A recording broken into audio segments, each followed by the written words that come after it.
매일 성경과 함께하는 아름빛 교회 말씀 묵상 아름빛 바이블 키트 시간입니다. 오늘은 3월 15일 토요일입니다.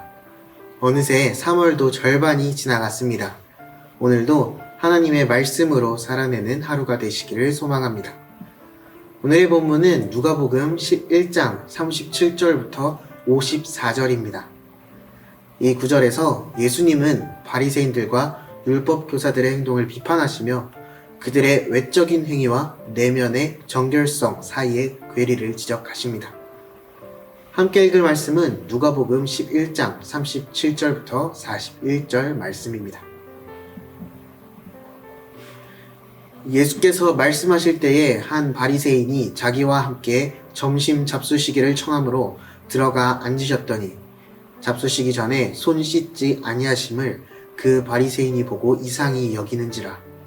주께서 이르시되 너희 바리새인은 지금 잔과 대접의 겉은 깨끗이 하나 너희 속에는 탐욕과 악독이 가득하도다.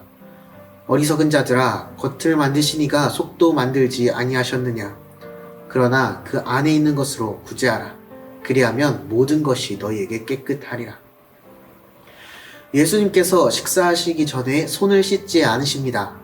그리고 바리새인이 그것을 이상하게 여기죠. 여러분, 바리새인이 더욱 잘 이해되지 않으십니까? 손을 씻고 식사를 해야죠. 그런데요, 이 손을 씻는 행위는 바리새인에게는 위생을 위한 행위가 아니라 종교적 의미를 가진 제의적 행위였습니다. 그렇다면 더욱 이해가 되지 않습니다. 예수님은 왜 손을 씻지 않으셨을까요? 그것은 이것이 하나님의 계명이 아닌 인간의 전통이었기 때문입니다. 비슷한 상황이 마가복음 7장에 기록되어 있습니다. 바리새인들과 또 서기관 중 몇이 예루살렘에 와서 예수께 모여들었다가 그의 제자 중 몇 사람이 부정한 손, 곧 씻지 아니한 손으로 떡 먹는 것을 보았더라. 바리새인과 서기관들에게는 씻지 않은 손으로 음식을 먹는 것이 부정한 것이었습니다. 제자들의 행동을 이상하게 여긴 바리새인이 이렇게 말합니다. 이에 바리새인들과 서기관들이 예수께 묻되 어찌하여 당신의 제자들은 장로들의 전통을 준행하지 아니하고 부정한 손으로 떡을 먹나이까? 그렇습니다. 이것은 장로들의 전통이었습니다. 구약 성경에 있는 하나님의 명령이 아닌 것이죠. 구약에 등장하는 하나님의 명령에서는 제사장들이 성전에서 희생제물을 바치기 전에 손을 씻는 것으로 나옵니다. 그런데 희생제물이 일반 음식으로 확대되고 제사장이 일반 백성으로 확대된 것이죠. 그리고 바리새인들에게 이러한 전통은 자신들은 특별하다는 특권의식을 가지게 했습니다. 하지만 예수님은 이를 위선이라고 말씀하시며 이사야서를 인용하십니다. 이르시되 이사야가 너희 외식하는 자에 대하여 잘 예언하였도다. 기록하였을 때 이 백성이 입술로는 나를 공경하되 마음은 내게서 멀도다. 사람의 계명으로 교훈을 삼아 가르치니 나를 헛되이 경배하는도다 하였느니라. 예수님은 심지어 이들이 전통을 지키기 위해 하나님의 계명을 버렸다고 말씀하십니다. 예수님은 바리새인들과 율법 교사들에 대한 비판을 통해 그들이 겉으로 보이는 종교적 규범의 철저한 준수가 실제로는 하나님의 깊은 뜻과는 멀리 떨어져 있다는 점을 강조하십니다. 이러한 비판은 단순히 그들의 행동을 지적하는 것을 넘어서 그들의 내면적인 상태와 영적인 진정성에 대한 깊은 문제를 드러냅니다. 바리새인들과 율법 교사들은 겉모습의 정결을 중요시했습니다. 그들은 손 씻기와 식사 전에 의식적인 정결 행위에 큰 의미를 두었지만 이는 종종 하나님의 더 깊은 가르침, 즉 인간 내면의 정결과 진실한 변화를 간과하게 만들었습니다.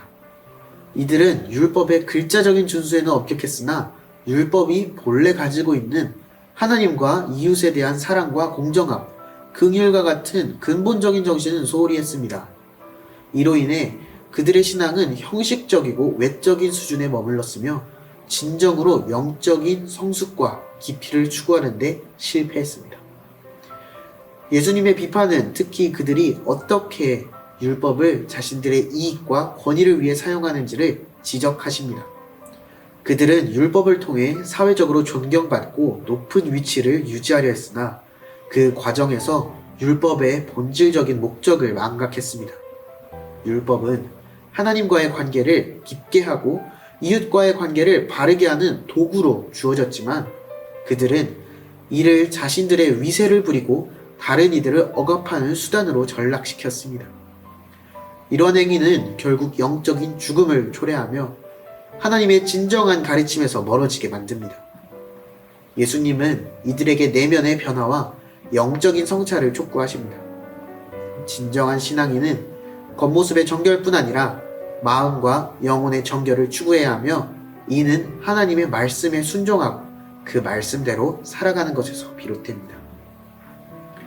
우리의 신앙생활은 어떤가요? 우리는 바리새인들처럼 겉모습만 가꾸는 신앙생활을 경계해야 합니다.